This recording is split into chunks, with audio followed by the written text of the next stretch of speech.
Most men do not fail because they lack talent. They fail because they refuse to live by a standard. When the pressure rises, when the clock is against them, when no one is watching, their discipline softens, and in that softening, the outcome is decided long before the final whistle. In 1961, when Vince Lombardi walked into training camp with the Green Bay Packers, he did not begin with trick plays or complex systems. He held up a football and said, "Gentlemen, this is a football." It was not sarcasm. It was not theater. It was a declaration of identity. Before greatness, there must be clarity. Before victory, there must be a standard. This is the Lombardi Standard. Discipline is not negotiable. Chapter 1. The Standard.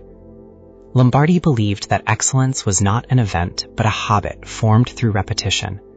His teams did not practice until they got it right. They practiced until they could not get it wrong. The famous power sweep was not magical. It was executed so many times with such precision that defenders knew it was coming and still could not stop it. That is not talent. That is discipline refined into inevitability. The standard was simple. Every man does his job. Every step is precise. Every block is finished. There is no allowance for mood, ego, or distraction. The standard does not bend to the player. The player bends to the standard. Years later, Bill Belichick would echo the same philosophy in a different era. Do your job became more than a slogan. It became a culture. Under Belichick and Tom Brady, the New England Patriots built a dynasty not on spectacle, but on preparation, film study, situational awareness, relentless correction of small mistakes. The standard remained the same, execution over emotion. Chapter 2. A Man Without a Standard. Consider a young man named Marcus. He is not a professional athlete. He works in a corporate office, manages deadlines, and carries responsibilities that rarely make headlines. But every day he feels the weight of expectation pressing on him. He wants respect. He wants progress. He wants control over his life. Yet Marcus negotiates with himself constantly. He wakes up when he feels ready, not when he planned. He cuts corners on preparation. He tells himself he will try harder tomorrow. His life is not collapsing, but it is drifting, and drifting is quiet defeat. One evening he watches an old interview with Vince Lombardi. The coach speaks calmly about commitment, about how winning is a byproduct of standards upheld daily. Marcus notices something unsettling. Lombardi does not talk about motivation. He talks about discipline as a duty. There is no emotion in it, only expectation. Marcus realizes he has been living without a non-negotiable standard. He has been reacting to life rather than commanding it. Chapter 3. Repetition without applause. In American football, glory is visible on Sundays, but discipline is built in empty stadiums. Walter Payton understood this. Known for his punishing running style, Payton trained alone on hills long before sunrise. He ran not for applause, but for preparation. When defenders met him on the field, they felt the result of unseen hours. The Lombardi Standard demands repetition without applause. It asks for commitment when no one is measuring you. It insists that you execute even when the outcome seems distant. Marcus begins to test this principle. He chooses one non-negotiable action, waking at the same hour every day regardless of mood. It is small, it is unremarkable, but it is consistent. He builds from there. 30 minutes of focused study before work, a deliberate review of his daily objectives, no distractions during execution. At first, nothing dramatic changes. There is no applause, no immediate promotion, only quiet improvement. But something internal shifts. Marcus stops negotiating. Chapter 4. Pressure reveals the standard. The true measure of discipline is not routine, it is pressure. In Super Bowl LI, Tom Brady faced a 28-3 deficit against the Atlanta Falcons. Most teams fracture under that weight. Panic spreads, urgency becomes recklessness. But Brady remained composed. Drive by drive, play by play, the Patriots executed. That comeback was not born in that stadium. It was forged in years of preparation, in thousands of repetitions, in a culture that valued correction over comfort. The Lombardi Standard shows itself when circumstances collapse. It reveals whether your habits are strong enough to carry you when emotion surges. Marcus encounters his own version of pressure when a major project at work begins to unravel. Deadlines tighten, colleagues shift blame, anxiety spreads through the team.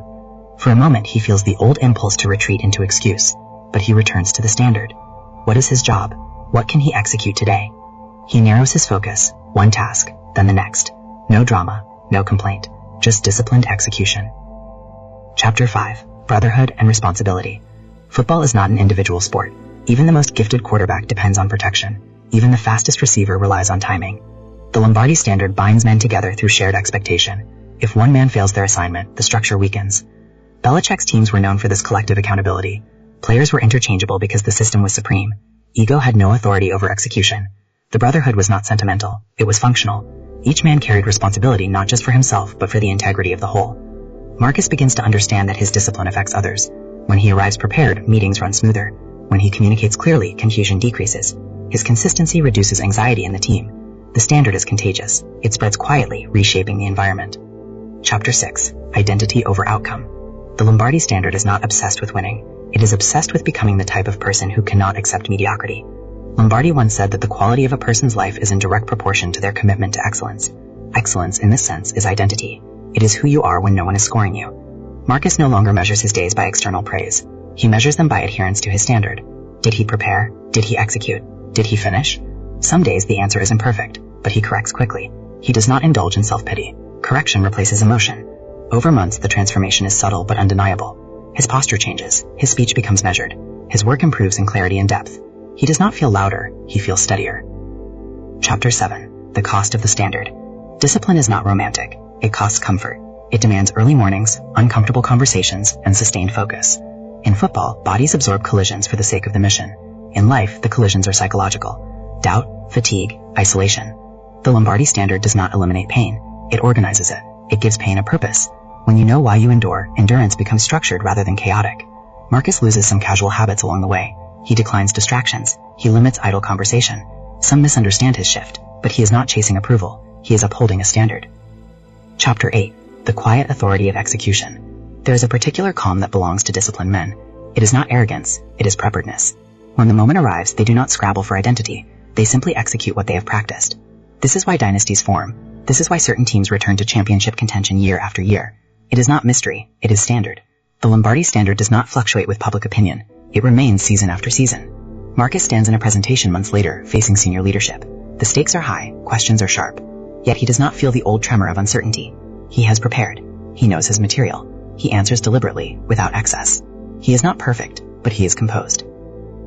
Conclusion. Discipline is not negotiable. In the end, the Lombardi Standard is not about football. It is about identity forged through repetition. It is about refusing to lower your expectations when fatigue whispers compromise. It is about understanding that greatness is built in small, non-negotiable actions repeated without applause. Vince Lombardi did not promise comfort. He promised clarity. Hold the ball. Know the play. Execute your assignment. Again and again. When discipline becomes non-negotiable, pressure loses its power to destabilize you. You do not rise to the occasion. You return to your standard.